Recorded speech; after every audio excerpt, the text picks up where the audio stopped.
सभी का स्वागत करता हूं एसएसबी कोचिंग एकेडमी भिवानी के अंदर। साथियों, हिंदी की हमारी क्लास है। हिंदी की पहले वाली क्लास के अंदर हमने पढ़ा था एक बहुत ही शानदार टॉपिक, नाम था उसका शब्द। क्या नाम था? शब्द।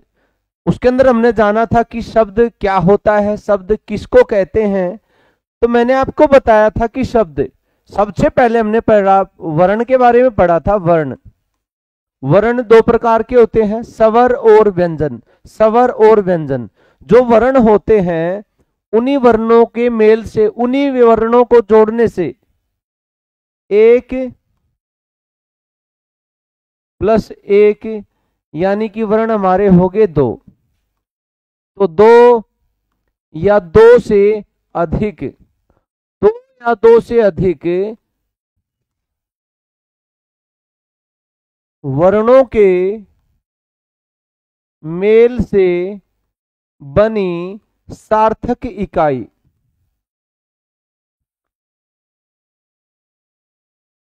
शब्द कहलाती है।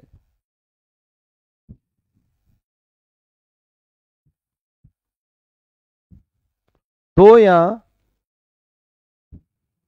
दो से अधिक वर्णों के मेल से बनी सार्थक इकाई शब्द कहलाती है। मैंने आपको बताया था कि भाई जैसे ये है एक वर्ण मेरे पास फ, वैसे व्यंजन है एक वर्ण फ, प्लस में एक वर्ण में और इसके अंदर शामिल करता हूं ल। तो दो वर्ण इसके अंदर हो गए, एक फ और एक ल। तो दो वर्णों के मेल से मैंने दोनों को जोड़ा तो मेरे पास एक शब्द, एक इकाई बनी, उसका नाम बन गया फल। ल। दो या दो से अधिक वर्णों के मेल से बनी सार्थक इकाई शब्द कहलाती है। ल, फल बन गया। इसी प्रकार मैं बनाता हूं कि मैं प्लस न, ये क्या बन गया? मन। दो या दो से अधिक सब वर्णों के मेल से बनी सार्थक इकाई शब्द कहलाती है। दो, ये तो होगी दो वर्णों की सार्थक इकाई। इसी प्रकार हम तीन वर्णों की इकाई भी बना सकते हैं। जैसे मैं कह दूं आपसे कमल, एक दो तीन, कमल। दो या दो से अधिक, मैं न, एक दो, दो कमल या दो से अधिक, दो या दो से अधिक वर्णों की सार्थक इकाई शब्द कहलाती है। ठीक है, तो वर्णों को मिलाने से जो प्रक्रिया बनती है, जो शब्द रचना होती है, उन्हीं को शब्द कहते हैं। मैं समझता हूं कि आप लोग मेरी बात समझ गए होंगे कि दो या दो से अधिक वर्णों के मेल से बनी सार्थक इकाई शब्द कहलाती है। अब साथियों, मैंने आपको बताया था कि अर्थ के आधार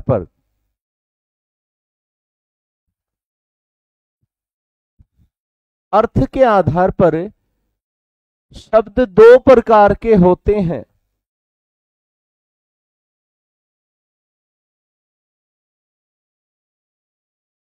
अर्थ के आधार पर शब्द दो प्रकार के होते हैं। शब्द वैसे तो कई प्रकार के होते हैं।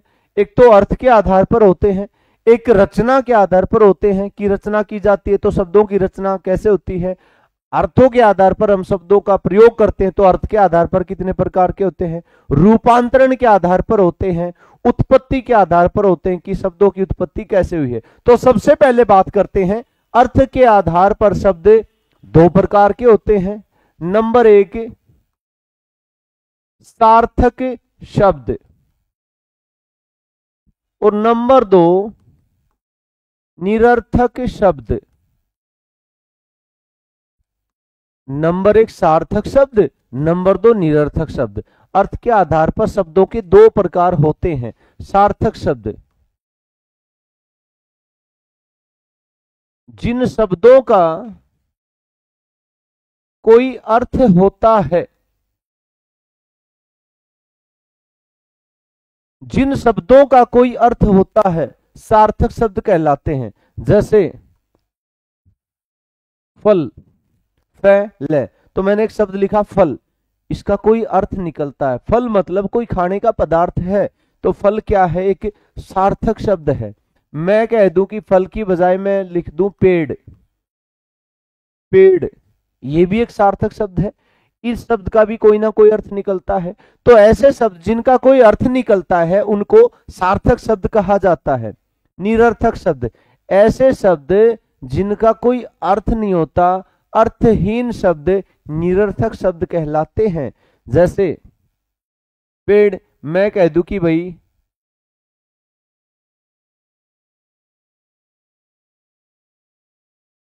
मैंने लिख दिया पेशन, पेशर, फलम,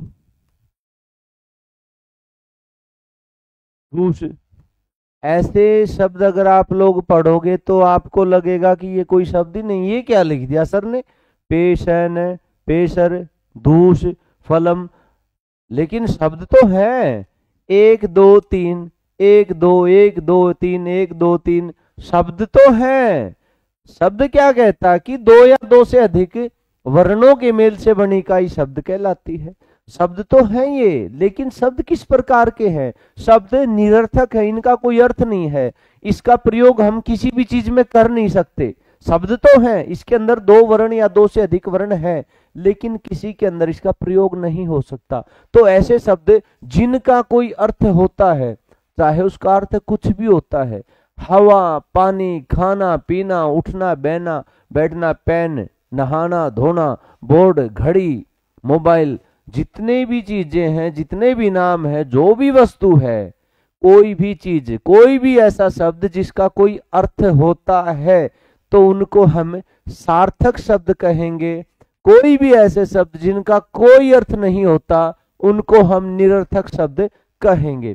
ठीक है साथियों, अर्थ के आधार पर शब्द दो प्रकार के होते हैं। अगली बात देखें,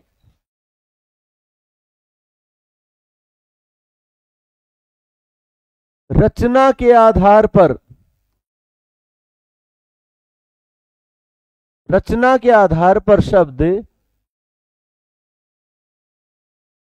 तीन प्रकार के होते हैं।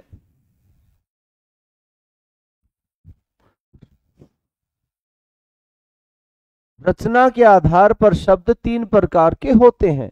नंबर 1, यौगिक शब्द। यौगिक शब्द ऐसे शब्द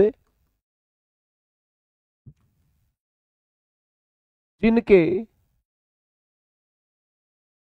खंड सार्थक होते हैं। ऐसे शब्द जिनके खंड सार्थक होते हैं, अर्थात जिन शब्दों में दो शब्दों का योग है, यौगिक शब्द, जिन शब्दों में दो शब्दों का योग है। इसकी पहचान ये है कि इसके अंदर आपको दो शब्द मिलेंगे, दोनों सार्थक शब्द होंगे। ठीक है, ऐसे शब्द जिनके खंड सार्थक होते हैं। मैं आपसे बोल दूं कि गंगा जल, मैंने शब्द आपके पास एक ही लिखा है, गंगा जल। अब इसके खंड सार्थक है या नहीं, तो इसका पता कैसे चलेगा? इसके हम खंड बना के देखेंगे, इनके खंड सार्थक है या नहीं। तो मैंने देखा कि गंगा कैसा शब्द है, सार्थक है कि निरर्थक है? तो जी सार्थक शब्द है गंगा, और ये है जल। जल भी कैसा शब्द है, सार्थक शब्द है। तो ऐसे शब्द जिनके खंड सार्थक होते हैं उनको हम कहेंगे यौगिक शब्द। जो सार्थक शब्दों के योग से बने होते हैं यौगिक शब्द कहलाते हैं। बहुत सारे ऐसे शब्द मिलेंगे आपको। नंबर 2, रूढ़ शब्द। ऐसे शब्द जिनके खंड निरर्थक होते हैं।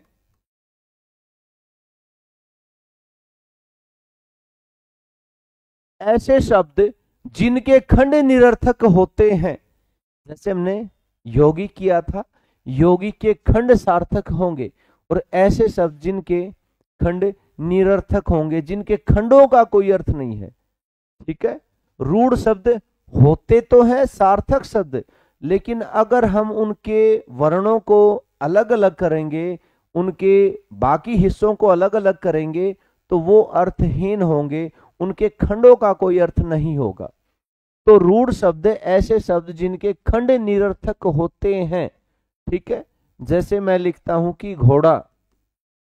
घोड़ा तो एक अर्थपूर्ण शब्द है, इसका एक अर्थ निकलता है, एक सार्थक शब्द है। लेकिन ये कहता क्या है कि रूढ़ शब्द मैं तभी बनूंगा जब मेरे खंड निरर्थक होंगे। तो हम देखते हैं इनके खंड कैसे हैं। एक तो इसका खंड हो गया घो, दूसरा इसका शब्द हो गया अड़ा, तो घोड़ा। ना तो घोड़ा, घोड़े के अंदर जो घो है इसका कोई अर्थ है, ना अड़ा का कोई अर्थ है। तो ये खंड कैसे हैं? खंड निरर्थक है। दोनों को मिला के अगर शब्द बनाया तो सार्थक शब्द बना। ऐसे शब्द जिनके खंड निरर्थक होते हैं उसको क्या कहेंगे हम लोग? रूढ़ शब्द कहेंगे। ठीक है, जैसे कोई शब्द मैं लिख दूं कि कोई भी शब्द ले लो, मैंने लिख दिया फूल। अब इसके मैं खंड देखूंगा, खंड इसके सार्थक कैसे होंगे? होंगे ही नहीं। फू ले, तो ये क्या है? ये इसके निरर्थक खंड हैं। ऐसे शब्द जिनके खंड निरर्थक होते हैं वो रूढ़ शब्द कहलाते हैं। यौगिक शब्द जिसके अंदर दो सार्थक शब्द जुड़े होते हैं, दो सार्थक शब्दों का योग होता है, ऐसे शब्द जिनके खंड सार्थक होते हैं। नंबर 3 देखिए साथियों, योग रूढ़ शब्द। पहले हमने यौगिक किया, उसके बाद हमने रूढ़ शब्द देखा, अब है योग रूढ़। मतलब इसमें यौगिक भी है और रूढ़ भी है। अगर इन दोनों की परिभाषा हम देखते हैं तो इस दृष्टि से हमें योग रूढ़ के अंदर दोनों प्रकार के शब्द मिलेंगे। यौगिक यानी कि इसके अंदर हमें एक खंड सार्थक भी मिलेगा, रूढ़ शब्द जिनके खंड निरर्थक यानी कि इसके अंदर एक खंड हमें निरर्थक भी मिल सकता है। तो ऐसे शब्द, अब इसकी परिभाषा देखें साथियों। ऐसे शब्द जो अपना सामान्य अर्थ छोड़कर कोई विशेष अर्थ बताते हैं या प्रयोग होते हैं किसी विशेष अर्थ के लिए। ठीक है, ऐसे शब्द जो अपना सामान्य अर्थ छोड़कर कोई विशेष अर्थ बताते हैं। जैसे मैंने लिया है पंकज, इसका मैं खंड करके देखता हूं तो पंक और जय। अगर मैं पंकज शब्द की बात करूं तो इसका मतलब क्या है? मतलब है कीचड़ से उत्पन्न। पंकज हम लोग बोलते हैं, कई लड़कों का नाम होता है पंकज। तो पंकज शब्द का अर्थ है कीचड़ में उत्पन्न, कि भाई कोई भी चीज हो सकती है जिसका जन्म कीचड़ से हुआ है। लेकिन पंकज ऐसा शब्द है जो अपना सामान्य अर्थ छोड़ के कोई विशेष अर्थ बताने की कोशिश करता है। हम पंकज नाम कहेंगे तो हम पंकज को कीचड़ से संबंधित नहीं कहेंगे।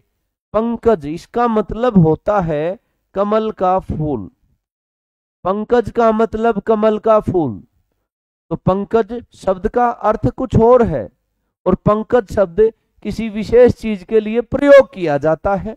तो इसको क्या बोलेंगे हम लोग? ऐसा शब्द योगरूढ़ शब्द कहलाता है, जो अपना विशेष अर्थ छोड़ के, जो अपना उसका जो खुद का अर्थ है, अपना अर्थ छोड़ के जो कोई विशेष अर्थ बताता है उसको योगरूढ़ शब्द कहते हैं। ठीक है साथियों, जैसे होता भाई बहुत सारे ऐसे शब्द हैं। दशानन,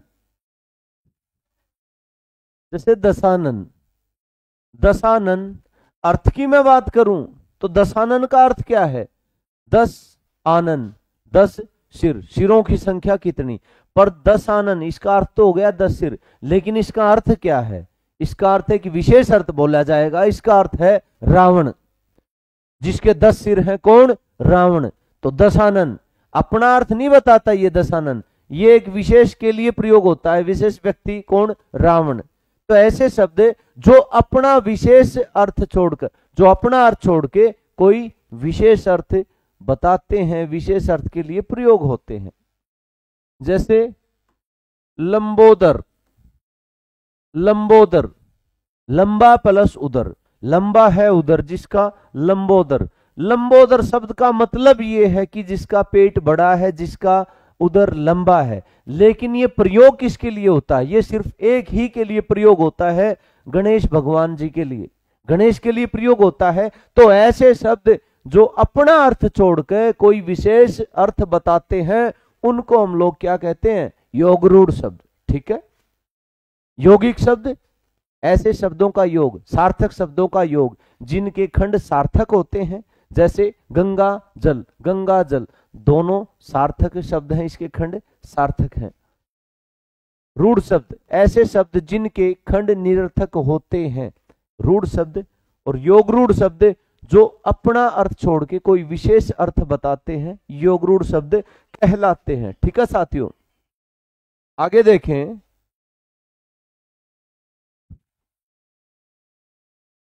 उत्पत्ति के आधार पर,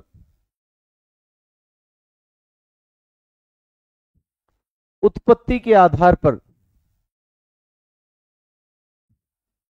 शब्द 5 प्रकार के होते हैं।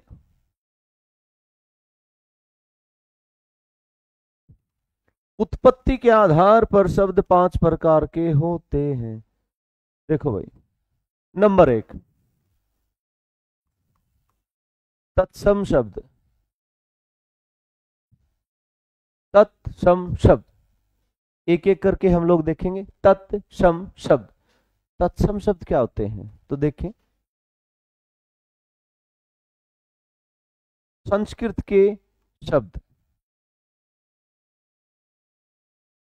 संस्कृत के वे शब्द जो हिंदी में ज्यों के त्यों प्रयोग होते हैं।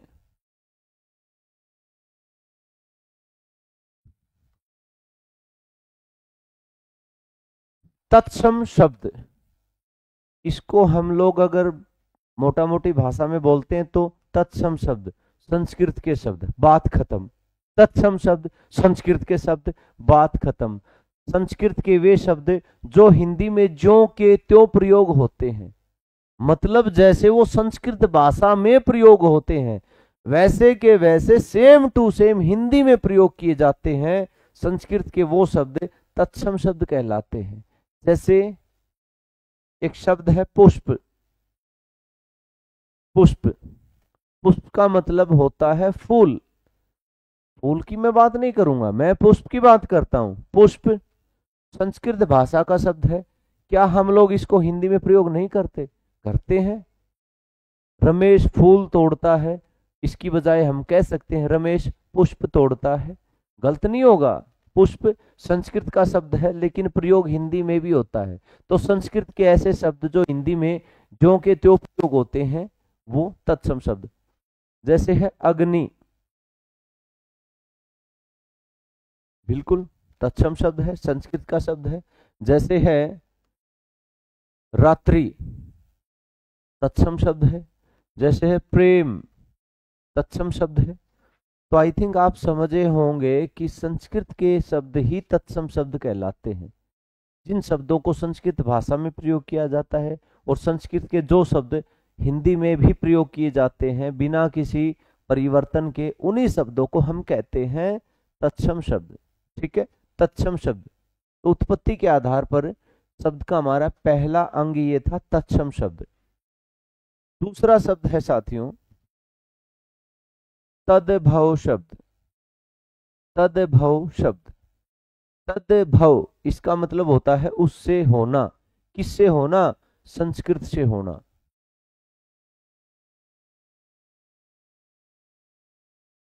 संस्कृत भाषा के विकृत शब्द, संस्कृत भाषा के विकृत शब्द। हमने तत्सम शब्द देख लिए। तत्सम शब्द जो संस्कृत के शब्द हैं वैसे के वैसे हम लोग हिंदी भाषा में यूज कर सकते हैं। अब तद्भव शब्द है संस्कृत के विकृत शब्द, मतलब थे वो संस्कृत भाषा के शब्द, लेकिन अब वो विकृत हो चुके हैं, उनका रूप बदल चुका है समय के अनुसार, अनेक भाषाओं के अनुसार या अपभ्रंश के अनुसार, कि कोई शब्द था पहले कुछ और, अब बन गया कुछ और। तो संस्कृत भाषा के विकृत शब्द जिनका परिवर्तन हो चुका है, जो वर्तमान में बदल चुके हैं, उनको हम तद्भव शब्द कहते हैं। जैसे भाई पुष्प है, आज हम लोग पुष्प की जगह पे फूल का प्रयोग करते हैं, हम लिखते हैं फूल। तो फूल क्या है? एक तद्भव शब्द है। फूल संस्कृत का शब्द नहीं है। जो संस्कृत का शब्द नहीं है और हिंदी में हम उसको प्रयोग करते हैं, अर्थात जो संस्कृत का विकृत शब्द है, जिसका अपभ्रंश हो गया, जो समय के अनुसार बदल चुका है, ऐसे शब्दों को हम तद्भव शब्द कहते हैं जी। अगला क्वेश्चन देखो, इसी में अग्नि, जैसे आज हम लोग कहते हैं आग, तो आग अग्नि का ही तद्भव है। अग्नि एक तत्सम शब्द था, आग तद्भव शब्द है। मैंने लिखा था रात्रि, तो मैं इसको लिख सकता हूं रात। संस्कृत का विकृत शब्द बन गया, रात्रि का हमने बना दिया रात। समय के अनुसार, अपभ्रंश के अनुसार ये शब्द पहले रात्रि था, अब बदल चुका है, अब इसको हम रात बोलते हैं, रात लिखते हैं। ठीक है। प्रेम, मैं इसको कह सकता हूं प्यार, पहले प्रेम बोलते थे। ऐसे बहुत सारे शब्द आपको मिलेंगे। जैसे संस्कृत में लगाओ मयूर, मतलब मोर। ठीक है। अन्न संस्कृत का शब्द है, अनाज तद्भव शब्द है। ठीक है। तत्सम शब्द संस्कृत के वे शब्द जो ज्यों के त्यों प्रयोग किए जाते हैं हिंदी भाषा में। तद्भव संस्कृत भाषा के वे शब्द जो विकृत हो चुके हैं, जिनका रूप बदल चुका है, उनको तद्भव शब्द कहा जाता है। ठीक है साथियों। अगला पॉइंट देखते हैं, नंबर 3। नंबर 3 पे हम रखते हैं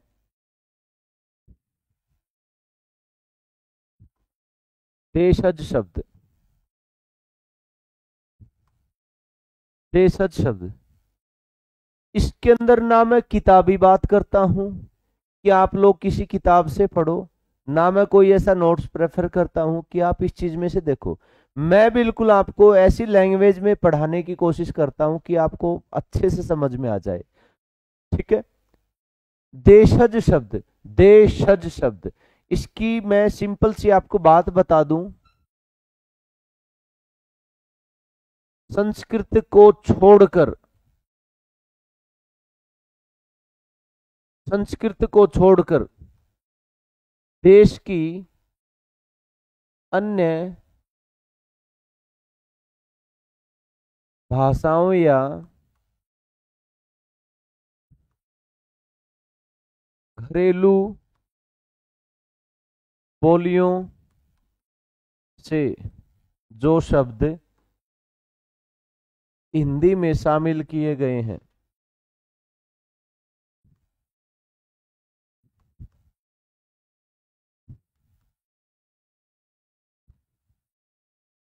जो शब्द हिंदी में शामिल किए गए हैं,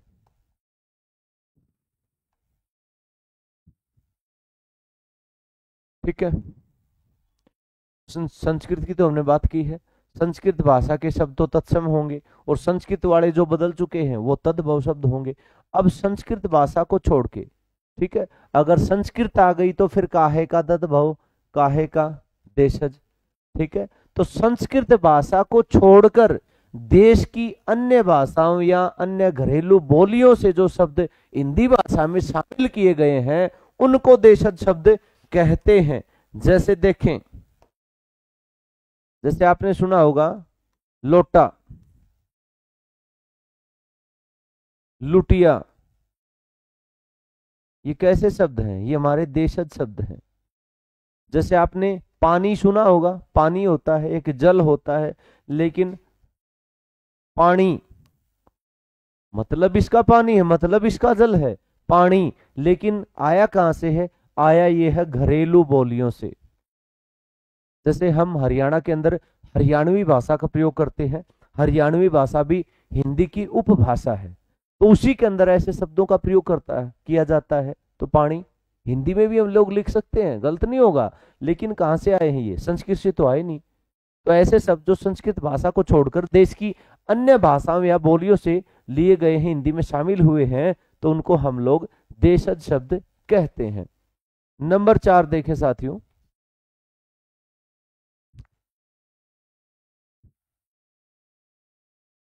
विदेशज शब्द।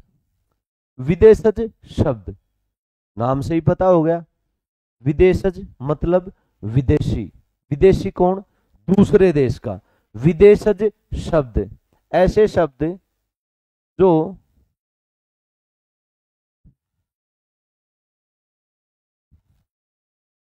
दूसरे देश की भाषाओं से लिए गए हैं। ऐसे शब्द जो दूसरे देश की भाषाओं से हिंदी भाषा में शामिल किए गए हैं। हिंदी भाषा में शामिल किए गए हैं, शामिल किए गए हैं। तो क्या हम कह सकते हैं इनको? बिल्कुल कह सकते हैं। जैसे भाई बहुत सारे ऐसे शब्द हैं जो आपको मिलेंगे। क्या होता है? टिकट एक अंग्रेजी भाषा का शब्द है, इंग्लिश भाषा का शब्द है टिकट, लेकिन हम लोग बड़े शौक से इसको हिंदी में प्रयोग करते हैं। तो ये क्या है? ये विदेशज शब्द है। विदेशी भाषाओं से जो हिंदी में शामिल किए गए हैं वो शब्द विदेशज कहलाते हैं। जैसे ट्रेन, ट्रेन मतलब होता है ट्रेन का रेलगाड़ी। ट्रेन है इंग्लिश का शब्द, लेकिन हिंदी में लिखते हैं ट्रेन। तो ये ऐसे शब्द हैं जो विदेशी भाषाओं से लिए गए हैं। और शब्द की बात करूं मैं, आराम हिंदी में बोला जाता है। तो ऐसे शब्द जो विदेशी भाषाओं से लिए गए हैं, हिंदी में यूज किए जाते हैं, विदेशज शब्द कहलाते हैं। अगला देखें साथियों, नंबर 5। नंबर 5 संकर शब्द। नंबर 5 संकर शब्द। ठीक है भाई, आप लोगों के याद रहने के लिए मैं बता दूं, शिव शंकर। मैं कह दूं कि शिव शंकर या शिव पार्वती या शिव शक्ति। संकर शब्द, संकर शब्द शिव शंकर, शिव पार्वती, शिव शक्ति। तो संकर शब्द में हम लोग 2 शब्द शामिल कर सकते हैं। इसी तरह मैं बता दूं, संकर शब्द ऐसे शब्द जो 2 भाषाओं से मिलकर बनते हैं, जो 2 भाषाओं से मिलकर बने हैं। ऐसे शब्द जो 2 भाषाओं से मिलकर बने हैं संकर शब्द कहलाते हैं। जैसे भाई शिव शंकर, शिव पार्वती, शिव शक्ति। आपने कई फोटो के अंदर देखा होगा, आधे भगवान शिव, आधी माता पार्वती, तो दोनों का एक ही रूप दिखाई देता है ना। तो उसी तरह आप लोग याद कर सकते हो संकर शब्द ऐसे शब्द जो 2 भाषाओं को मिलाकर बनाए जाते हैं, जिसमें 2 शब्द होंगे, दोनों शब्द अलग अलग भाषाओं के होंगे, 2 भाषाओं से मिलकर बने हैं। जैसे टिकट घर शब्द है, टिकट घर। टिकट क्या है? अंग्रेजी का शब्द है। घर क्या है? हिंदी का शब्द। तो इसमें 2 भाषा है कि नहीं है? वर्षगांठ, वर्ष संस्कृत का शब्द है, गांठ हिंदी का शब्द है। तो ये ऐसे शब्द हैं जिनके अंदर 2 भाषाएं मिलाई गई हैं। तो ऐसे शब्द जो 2 अलग अलग भाषाओं से मिलकर बने हैं, इनके अंदर आपको 2 शब्द मिलेंगे। एक शब्द अलग भाषा का होगा, एक शब्द अलग भाषा का होगा। 2 अलग अलग भाषाओं के 2 शब्द इनके अंदर मिलेंगे और दोनों शब्द मिलकर एक नए शब्द का निर्माण करेंगे। ऐसे शब्दों को हम लोग कहेंगे क्या? संकर शब्द। ठीक है, तो उत्पत्ति के आधार पर साथियों शब्दों के 5 प्रकार होते हैं। नंबर 1 तत्सम शब्द, नंबर 2 तद्भव शब्द, नंबर 3 देशज शब्द, नंबर 4 विदेशज शब्द और नंबर 5 संकर शब्द। आशा करता हूं कि यहां तक बात आपको समझ आई होगी। इसी कड़ी को आगे बढ़ाते हुए हम लोग बात करते हैं शब्द के अगले प्रकार की। देखिए साथियों,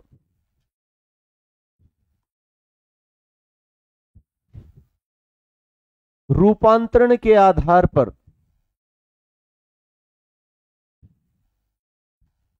शब्द दो प्रकार के होते हैं।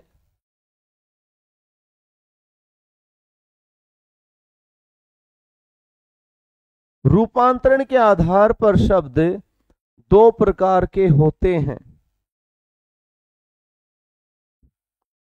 रूपांतरण के आधार पर शब्द दो प्रकार के होते हैं।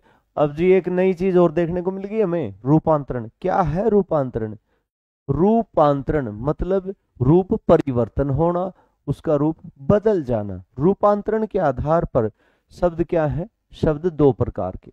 नंबर एक, विकारी शब्द, और भाई नंबर दो, अविकारी शब्द। विकारी और अविकारी शब्द। अब इसमें कोई भी दिक्कत नहीं होगी, कोई भी कंफ्यूजन नहीं होगी। आपको पता है विकार का मतलब? जी विकार का मतलब होता है परिवर्तन, विकार का मतलब होता है बदलाव, रूपांतरण। तो रूपांतरण के आधार पर शब्द दो प्रकार के होते हैं। नंबर एक, विकारी शब्द। ऐसे शब्द, ऐसे शब्द जो लिंग, वचन, काल आदि के आधार पर रूपांतरित हो जाते हैं या बदल जाते हैं। ठीक है, विकारी शब्द, विकार का मतलब परिवर्तन होना। ऐसे शब्द जो लिंग, वचन, काल आदि के आधार पर बदल जाते हैं या रूपांतरित हो जाते हैं, विकारी शब्द। अविकारी मतलब विकारी, और अविकारी मतलब अपरिवर्तित, जिसके अंदर परिवर्तन ना हो। तो इसके अंदर देखें, ऐसे शब्द, ऐसे शब्द जिनमें लिंग, वचन, काल, कारक आदि के कारण कोई परिवर्तन नहीं होता, कोई परिवर्तन नहीं होता, उन्हें अविकारी शब्द कहते हैं। ठीक है, अविकारी शब्द कहते हैं।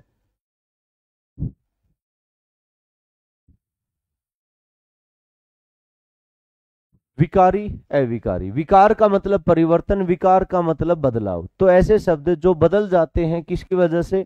या उसके अंदर लिंग परिवर्तन हुआ है, या उसके अंदर वचन परिवर्तन हुआ है, या उसके अंदर कारक का परिवर्तन हुआ है।